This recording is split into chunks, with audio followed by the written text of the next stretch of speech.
Grato pelas contribuições, professor. Passar então a palavra agora para o Raul, né, da Aliança Rio Doce. Fique à vontade. Boa tarde, gente. Queria me apresentar brevemente, né? Meu nome é Howley, eu sou surfista local de Regência, atingido pelo rompimento da barragem de Fundão.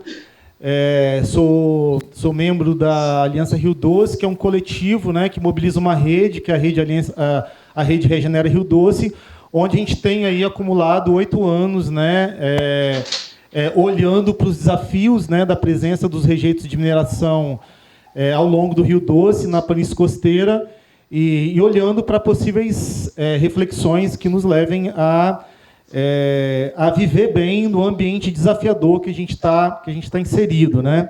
Então, peço licença para transformar o problema, né, do antropoceno num problema meu, né, como surfista local de Regência, que vive na foz do Rio Doce, que olha para o norte, vê a planície costeira do Rio Doce até Itaúnas, olha para baixo, vê a planície costeira do Rio Doce até Barra do Riacho, que olha para cima, vê o quadrilátero de ferro lá, né, em Minas Gerais, que é onde estão inseridas as nascentes do Rio Doce. Então, esse é o espaço geográfico que me interessa, que interessa a Miguel, professora Luciana, a Karen também, que todos nós estamos envolvidos, né, nessa questão, né, ecológica e social, que é viver nesse ambiente desafiador que a gente está metido nele, né? Então, eu tenho um amigo, né, que trabalha com drones e tal, então, né, falando dessa coisa do aumento da temperatura, né, e dessas pesquisas que estão sendo feitas aí, os caras estão sobrevoando o Rio Doce, fazendo leitura térmica do espaço, e aí eles começam a comparar o Rio Doce com outros lugares semelhantes, aí vem o Rio Doce 2 graus acima da média, né, de ecossistemas parecidos. Então, olhar para o desafio do rompimento da barragem, olhar para o aprofundamento não só o aprofundamento, mas o adiantamento de vários processos que estão sendo mapeados, que estão sendo, né, estudados, e eu acredito que o Rio Doce é um campo interessante para a gente poder olhar para esse desafio, né? Então, meu pressuposto, né, é olhar para a planície costeira do Rio Doce, para o Vale do Rio Doce e para o quadrilátero do ferro, enquanto um sistema ecológico, que é uma tradução, que é uma manifestação dessa inteligência planetária da qual a racionalidade humana é derivada. Então, assim, só me interessa a ciência enquanto um processo derivado dessa inteligência originária, ancestral, que está sendo produzida por esse grande ser que é o planeta Terra, que é Gaia. Né? Então, toda vez que eu olho para a planície costeira, para o norte, para o sul, olho para o oceano, né? E olho, né, o Rio Doce em direção leste, eu olho para um sistema sócio-biodiverso que possui uma inteligência específica. Então, eu gosto muito de imaginar como é que era antes, as coisas do antes e depois, né? Porque é uma forma da gente classificar bem a nossa experiência ali, né? Em função da força traumática e transformadora que o rompimento da barragem produziu. Então, assim, olhando para o lado do quadrilátero de ferro, lá onde a chuva cai, por um lado drena para o Rio Doce, por outro drena para o Rio Paraopeba, né? Eu vejo uma montanha de ferro, majoritariamente de ferro, e uma quantidade de minerais diversos e que possuem uma capacidade, né? Fico imaginando, eu como sociólogo, fico imaginando a coisa geologicamente, né? Quimicamente, né? Eu sou bem limitado nessa leitura, mas eu fico imaginando, né? Essa chuva caindo do céu, tem uma montanha de ferro que recebe a energia solar, que se aquece e que produz uma dinâmica específica, físico-química, a partir da interação de todos esses elementos que está na tabela periódica, mas cada um tem sua própria agenda, né? Cada um tem sua própria vontade. A forma que o arsênio se relaciona com o ar é diferente da forma que ele se relaciona com a água.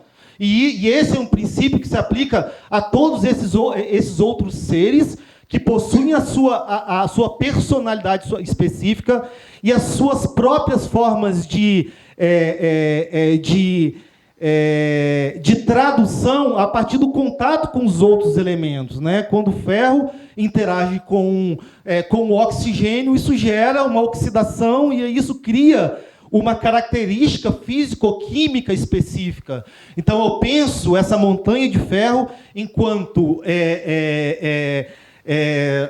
uma terra fértil que acolhe a chuva e imprime na água todas essas informações específicas. Eu fico pensando o que é água mineral. O que é água mineral? O que é água mineralizada? É água com todas as informações que foram transferidas a partir da interação entre outros seres. A água, ela tem essa capacidade de acolher tudo aquilo que está em volta dela.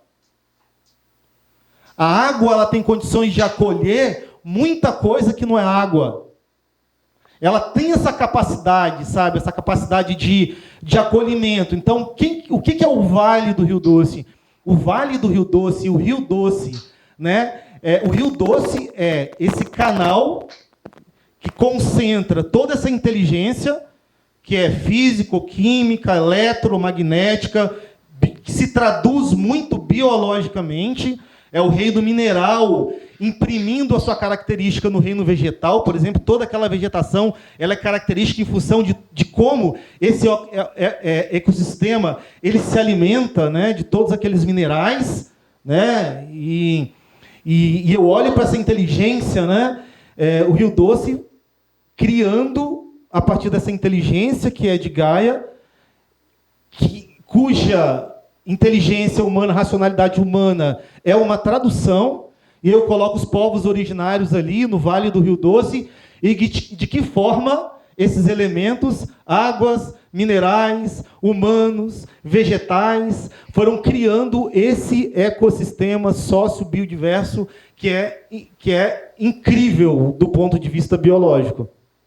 E quando eu vejo essa água descendo até a foz do Rio Doce, a planície costeira, que é essa área, né, essa região que é muito jovem do ponto de vista, né, geológico, aproximadamente 120 mil anos que ela se constituiu, onde Regência está, e aí toda essa água mineralizada, toda vez que o Rio Doce enche, essa água ocupa todo esse território e coloca ali toda essa inteligência, toda essa informação, e se produz esse ambiente, esse nicho ecológico que caracteriza a planície costeira do Rio Doce, que era o grande Pantanal, né? O Miguel é um estudioso da planície costeira do Rio Doce, assim como a professora Simone Raquel, o professor João Luiz Teixeira, o arqueólogo, o professor Marcos Teixeira, né, biólogo, são estudiosos desse grande Pantanal, né, desse grande ecossistema alagadiço, que acolheu uma quantidade de povos muito interessantes. Então, quando você pega de Aracruz até Costa da Barra,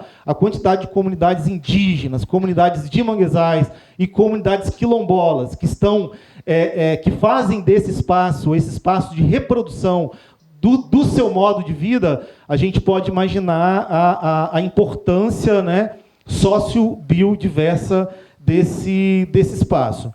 Mas não tem como falar dessa condição sócio-biodiversa desse território sem falar de águas livres. Águas livres. A gente só conhece a planície costeira do jeito que se constituiu porque até um determinado momento da história, essa água mineralizada, ela corria livre sem as barragens que foram construídas para a produção da energia elétrica, né, tão fundamental e para a reprodução da vida humana conforme nós acolhemos o modelo, né, como nós aceitamos esse modelo. E daí eu queria olhar para esse sistema, né, ecológico, social, de valor, né, socioeconômico muito importante, né?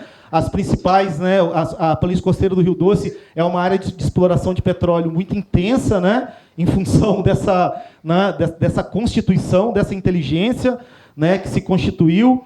E eu queria trazer o rompimento da barragem enquanto um fator transformador do nosso cotidiano. Estou falando da minha experiência individual, localizado ali na Foz do Rio Doce, e a partir também dessa capacidade de leitura enquanto sociólogo, enquanto antropólogo, das comunidades com quem eu dialogo e as comunidades da qual... Valeu, Miguel, tchau, Karen, tchau, professora Luciana, até já. Como que a gente foi transformado nesse espaço. Então, assim, eu não estou falando de um abreviamento do tempo, mas assim, a mudança da nossa relação temporal pós-rompimento da barragem. Então, assim, para mim, quando fez 2 anos do rompimento da barragem, qual era a minha sensação temporal? É que cada mês que passava eram 3 meses. Na minha experiência temporal, e olhando para os nossos processos sociológicos e ecológicos, nesse espaço atingido por esse crime ambiental, a minha sensação é que a cada ano que passava 3. Sabe por quê? Porque antes do rompimento da barragem, a gente tinha 2 reuniões por mês para a gente poder tratar dos desafios, dos danos ecológicos que a gente sofria em função da exploração do petróleo, em função da exploração, né, das fazendas, né, das plantações de eucalipto. Então, a gente passou a ter 3, 4 reuniões por semana, né? Então, o que acontece com a nossa experiência temporal, sabe? A gente coloca no mesmo ano, na mesma semana, uma quantidade muito maior de atividades de que a gente estava acostumado. Então, assim, olhar para o tempo no Vale do Rio Doce e na planície costeira do Rio Doce, pós o rompimento da barragem, essa transformação. Eu não sei, eu preciso pensar melhor essa abreviação ou essa dilatação do tempo em relação à experiência, que faz com que, no sentido dos danos e no sentido desse processo de compreensão daquilo que a gente experimenta, eu diria que a gente está 3 vezes 8, 24, né? A gente está na minha experiência pessoal, a gente está 24 anos do rompimento da barragem. Essa é a minha sensação. Porque, assim, se eu pegar esses 8 anos e perguntar para o meu corpo o que aconteceu, eu diria que eu envelheci 24 anos nesses 8. A minha experiência temporal em todos os sentidos, de ampliação da percepção e acolhimento dos danos seria isso. Eu passei o primeiro mês depois do rompimento da barragem do Córrego do Feijão em Brumadinho. Eu diria que, em função do impacto que Brumadinho sofreu, essa experiência temporal, ao invés de 3 para 1, virou 5 para 1. Em função da densidade, da intensidade, da transformação dessa experiência física que é ser e estar naquele lugar a partir desses danos que foram produzidos. Então, assim, quando eu olho para o que se tornou o Vale do Rio Doce e a planície costeira do Rio Doce após o rompimento da barragem, que aí eu, tipo assim, queria poder ter essa capacidade, assim, de fechar os olhos e ver todos os processos físico-químicos que esses seres experimentaram. O que acontece? A gente está falando de um rio que se alimenta desse processo estável, mineral, de mineralização da água, a partir dessa montanha de ferro aquecido, estabilizado, produzindo, ao mesmo tempo, essa energia que se traduz nesse sistema sócio-biodiverso. Então, eu costumo pensar assim, se o Rio Doce era um fio condutor que ligava essa montanha que produz energia ao oceano, que é esse lugar que está acolhendo também energia, se era um fio de 1000 amperes, virou um fio de 1 milhão de amperes. Em função da experiência, em função da experiência que esse ambiente físico-químico oferece para as populações que estão ali inseridas. Então, essa é uma questão que que me dá muita vontade de ficar imaginando, né? Porque eu não entendo a coisa físico-química, mas eu fico imaginando a situação. O que é, por exemplo, a professora Luciana trouxe o exemplo das elitríneas, que é um tipo de vegetação, é uma árvore específica que é utilizada nas cabrucas, onde é plantado cacau, é plantado para poder fazer sombreamento, para poder tornar aquele ecossistema propício à produção do cacau. A elitrínia, por exemplo, a experiência dela a partir dessa transformação daquele espaço, faz com que ela não tenha condição de processar aquela experiência físico-química. Então, o que está acontecendo com as elitríneas? Elas estão morrendo na beira do Rio Doce. Então, cada vez mais, a gente tem menos elitríneas localizadas na foz do Rio Doce. Então, para a elitrínia, para essa planta, o ferro, enquanto elemento regente, ela faz com que essa planta não tenha condições de se manter nesse sistema. Então, o que faz? Ela sai do sistema, diante da incapacidade de processar o ferro. A gente conhece outra planta, que aí o que acontece?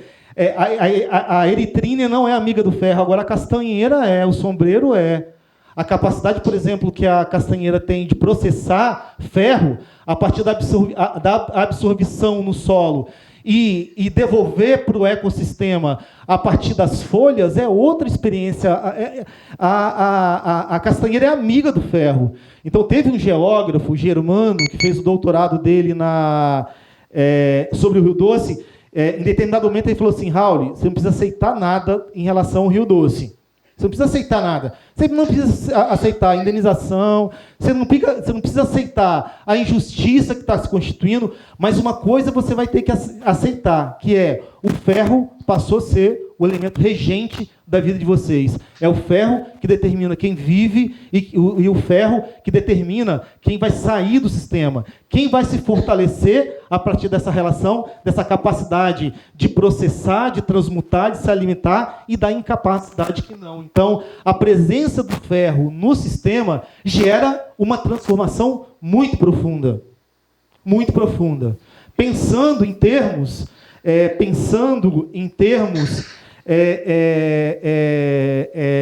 do reino vegetal, essa relação entre o reino vegetal e o reino mineral. Agora, por exemplo, se eu pego esse processo de transformação e olho para o que está acontecendo, o que aconteceu com as populações humanas nesse contexto, me faz pensar voltar à questão da temporalidade. Para Dona Hilda, por exemplo, que a gente costuma falar que Dona Hilda era uma grande guerreira do Rio Doce, porque era uma cabocla que nasceu na beira do Rio Doce, assim como praticamente todos os seus antepassados. Então, a intimidade que vó Hilda tinha com aquele espaço, né, fez com que ela, por exemplo, não tivesse condições de suportar a transformação. Então, com 4 meses pós o rompimento da barragem, o que aconteceu com vó Hilda? Vó Hilda fez passagem. Ela não aguentou tolerar a situação. Então, a vida de Dona Hilda, em 4 anos, ela experimentou curto, médio e longo prazo, rolando simultaneamente na vida dela. A experiência temporal dela. Né? Assim como a professora Luciana apresentou dados, assim como uma parte importante dos nossos anciãos que não conseguiram dar conta desse processo de transformação profunda, que é essa mudança, que não foi só físico-química, mas também foi uma transformação temporal a partir da ação do rompimento da barragem, desse crime que provocou essa transformação profunda no ambiente que a gente está inserido, né? Então, se a gente pode... e aí eu queria só, né? Eu acho que uma coisa que a gente comentou ontem aqui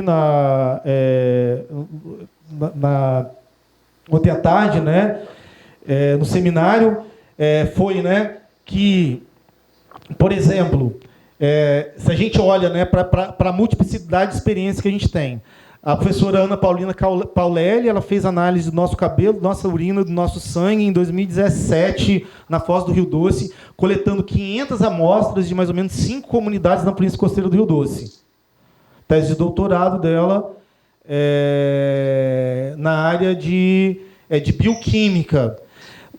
E aí o mais interessante da dissertação dela, que ela aponta e a partir dessa leitura, né, dessa leitura temporal do cabelo, que o cabelo é um mapa da contaminação do nosso corpo, então a gente consegue fazer um recorte de mês a mês do processo de contaminação, é que a forma de contaminação mais intensas que nós experimentamos desde o rompimento da barragem até meados de 2017, foi quando ela fez a pesquisa de campo dela, que o mês de dezembro de 2015 e janeiro de 2016, o nosso cabelo apresentava índices alarmantes de acumulação de metais pesados. Mas peraí, Raul, em dezembro, qual era o tipo de relação que você estava tendo com os contaminantes que chegaram junto com o rompimento da barragem? Você estava comendo peixe, Raul? Não, porque os peixes chegaram, os peixes morreram. A gente criou um distanciamento muito grande da alimentação. Raul, você como surfista, você surfou muito em dezembro e janeiro, Raul? Eu falei assim, claro que não, porque o mar estava vermelho, ele estava com cor de sangue. Então, como a gente pode justificar essa presença alarmante da contaminação no nosso cabelo? Foi por quê? Por causa da nossa exposição pelas vias aéreas. A gente não estava tomando banho com a água do rio. Toda a água que chegava das nossas torneiras, elas eram trazidas pela Samarco na época, que pegava água em Linhares, nos caminhões-pipa, e levava, alimentava a ETA, e a ETA levava essa água tratada para as nossas casas. Então, esse processo de... nós, enquanto seres humanos, o que os nossos corpos precisaram fazer para poder se adequar a essa transformação no tempo, no espaço, nessa relação físico-química com o ambiente, foi muito dramático. Né? Foi muito dramático. Então, teve muita gente que não conseguiu dar conta disso. E aí a gente tem, né, uma quantidade muito... A gente teve que experimentar, né, problemas muito sérios, né, de fome, né, muitos ribeirinhos não conseguiram mais produzir, a gente tem um problema de hipertensão e diabetes crescente dentro das comunidades, né, a gente teve muitos casos de suicídio, de aborto, também em função, né, não só do rompimento da barragem, do drama do rompimento, mas a presença das mulheres às margens do Rio Doce, que enfim, a gente está conseguindo mapear esses danos. Então, olhar para a capacidade, né, a capacidade de transformação que o rompimento da barragem produziu nesse ecossistema sociobiodiverso muito intenso, né? Muito intenso. Então, eu costumo dizer, né? Aí o pessoal pergunta assim, tem a ver com essa esperança aí, né? Que tipo tem uns que tem outros não tem. O professor aqui, né? Tá com muita esperança, né? Que as corporações deem conta, né? Do problema, né, de diminuir as emissões de gases para a gente poder conter, né, esse processo de transformação, né, muito drástico. Então, isso me faz assim pensar no meu problema, como surfista, como morador de Regência, e como alguém que participou de um processo, né, um processo muito interessante, de consulta, para a gente poder pensar o que nós poderíamos fazer nós mesmos, com os nossos próprios esforços, oferecer em termos de regeneração para os danos do rompimento da barragem. Né? Então, o movimento Regenera Rio Doce, o que ele é? Ele é um processo de consulta pública, que nós fizemos ao longo do Rio Doce, nas comunidades tradicionais, nas escolas, tanto na calha quanto na planície costeira. E a nossa pergunta, o que a gente fez? A gente fez processos de diagnóstico, sabe, a partir das narrativas locais. Então, o que a gente fazia? A gente chegava na comunidade, fazia um processo de mobilização, com muita arte, com muito tambor, com muita palhaçaria, e aí chamava a comunidade para a gente poder se reunir, e a gente colocava, né, vários cartazes, né, em branco nas paredes das escolas, e a partir do problema que era apresentado para as comunidades, a gente produzia espaços de construção coletivas para a gente poder pensar o que essas comunidades poderiam oferecer resposta para os danos que elas próprias estavam vivenciando, né? Nós próprios estávamos vivenciando. Porque a gente já estava em 2017, quando a gente intensificou esse trabalho, a gente já estava muito cansado, porque já tinha vários anos do rompimento da barragem, e o que os engenheiros, o que os sociólogos, o que os antropólogos, o que os biólogos falavam, já não dava conta, a gente já não acreditava em nada daquilo que estava sendo dito, porque ninguém dizia nada que conseguia dar conta da urgência da nossa experiência. Ninguém conseguia dar conta. A gente fala assim, pera lá, né? Vamos olhar para esse trem, vamos olhar para o rio. Então, quando a nossa mudança de matriz, de proposta, de solução do dano, ela vem a partir dessa percepção que o sistema o sistema racional, a inteligência humana, ela é uma derivação da inteligência do planeta. E que ninguém mais do que o próprio Rio Doce,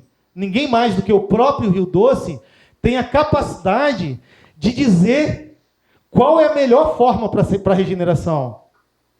Então, pera lá, gente, a gente está falando de um sistema, de um rio, que está no planeta há milhares de anos antes do ser humano, e a gente acha que é a nossa racionalidade, que é uma derivação, é um fragmento dessa inteligência que é planetária, nós somos os seres mais preparados para poder dar conta do problema. O que a gente fez? A gente tentou dar um passo atrás. Então, qual é a ciência que estava antes dessa que a gente está apresentando aqui agora? Era essa ciência que são esses seres, que é resultado desses seres que habitam à beira do Rio Doce. Então, eu sinto que o ribeirinho ele tem uma opinião muito relevante e muito importante sobre o que deve ser feito no rio para poder cuidar da situação que está encontrando. Quanto mais 8 anos depois, 8 anos de observação, porque o cientista, o que ele faz? Ele vai lá, coleta os dados dentro de um processo muito... um recorte temporal muito curto, ele pega aqueles dados, vai lá para dentro do laboratório, discute com 1000 pessoas que nunca pisaram na beira do Rio Doce, que tem a ver com toda essa inteligência que eu reconheço que eu levo em conta, e aí ele tira as conclusões sobre isso e volta para a comunidade dizendo o que a gente tem que fazer. O que a gente tem que fazer, como a gente tem que se comportar. Ele vem falar que a gente não pode comer o peixe, que a gente não pode respirar, que a gente não pode comer o legume, e que a gente não pode fazer nada. Então, se não pode, eu quero saber o que pode. Quero saber o que pode. Né? Eu quero saber... eu quero saber o que as comunidades tradicionais estão trazendo de resposta para esse desafio que a gente está enfrentando, né? E aí, né, eu queria, né, trazer, né, o Jardim Regenera Rio Doce, que é a minha casa, como um espaço que assumiu a responsabilidade de oferecer um resumo das boas práticas regenerativas que são desenvolvidas por essas comunidades, por esses coletivos de permacultura, por esses coletivos de arte, por esses coletivos acadêmicos da área de biologia, da ciência. O FJF sempre foi uma grande colaboradora, o FMG sempre foi uma grande colaboradora nossa, o próprio OCA, né, foi sempre um grande colaborador das nossas demandas. O projeto Escolas da Terra, aqui da UFES, né, do Departamento de Educação, o professor Irineu, a professora Gerda, né, trazendo a forma que as comunidades tradicionais, né, olham para esse desafio. E eu, como sociólogo, como antropólogo, o que eu fiz? Eu fiquei e participando de todas as oficinas, a gente fez sei lá quantas nesses 8 anos, centenas de oficinas, centenas de seminários, sabe, centenas de visitas de campo. A gente foi rezar com todos os benzedeiros, com uma quantidade muito grande de benzedeiros e benzedeiras, na beira do Rio Doce. A gente foi tomar chá com quem tomava chá, a gente foi se alimentar daquilo que era produzido na beira do Rio Doce, para a gente poder olhar para esse grande desafio. E o Jardim hoje ele tem essa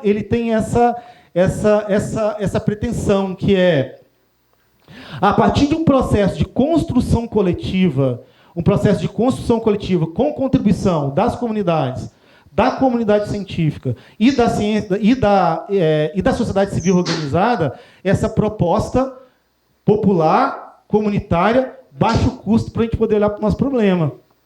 Né? Olhar para o nosso problema. Então, por exemplo, a gente tem lá no Jardim um sistema de captação e filtragem de água de chuva.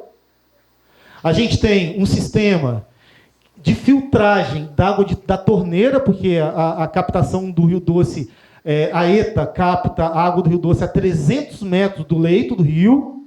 Então, durante as cheias, a gente sabe que a biodisponibilidade de metais pesados na água é muito maior do que dentro dos outros períodos do ano.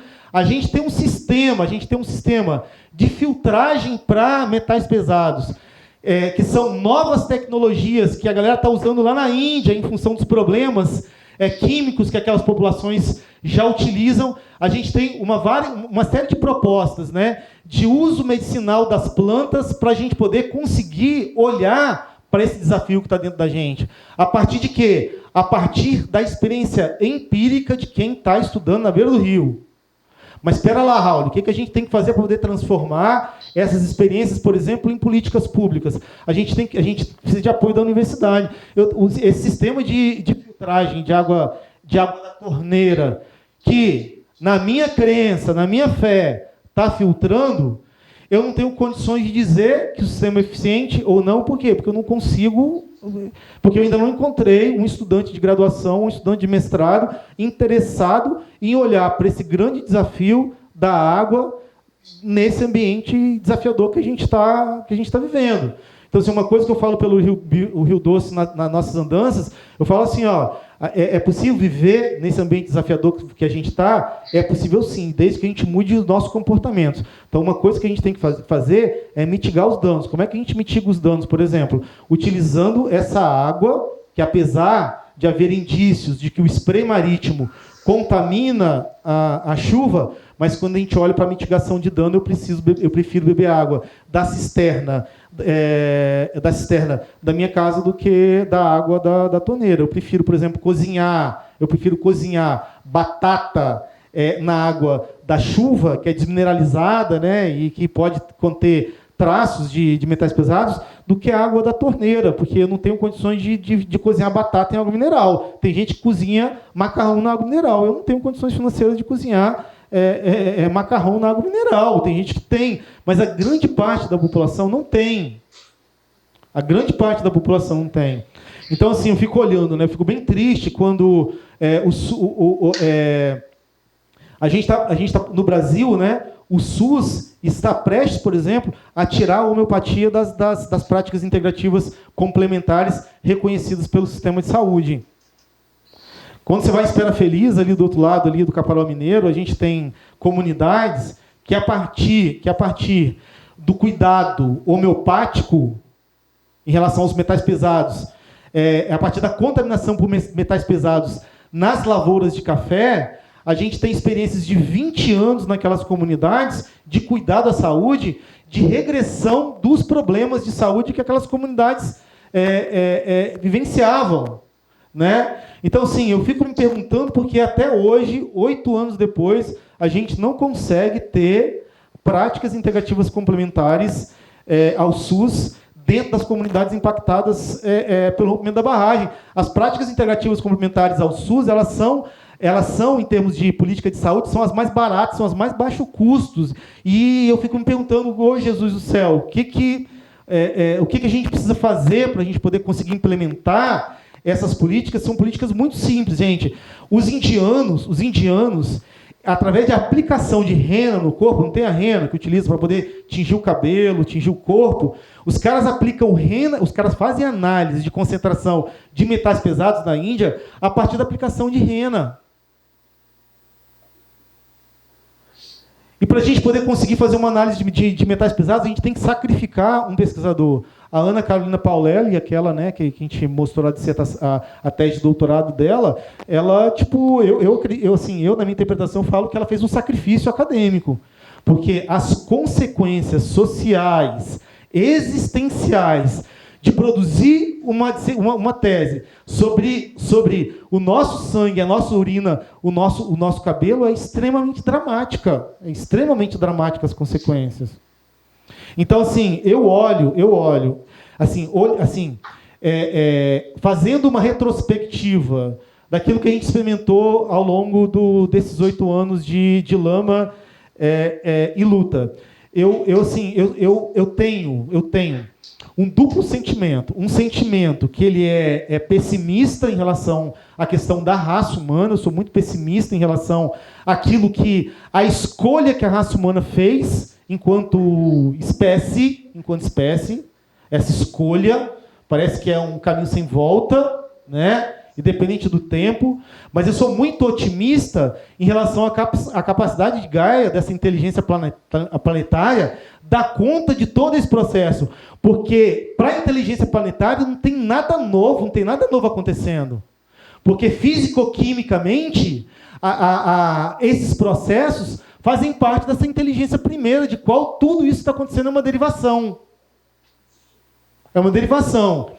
Então, assim, independente daquilo, do lugar para onde estamos indo, enquanto espécie, independente de qualquer coisa, eu, enquanto parte do todo, sabendo que 77% do meu corpo é água, e a partir do momento que eu fizer passagem, a minha constituição vai continuar fazendo parte do planeta, está tudo ok, tipo, tudo bem. Agora, nós, enquanto espécie humana, e as consequências em relação à fome, à tristeza, à angústia, à contaminação, à morte, às doenças neurodegenerativas que nós teremos que enfrentar, faz com que o tema Rio Doce continue sendo um tema importantíssimo para se olhar academicamente. Eu encerro a minha fala,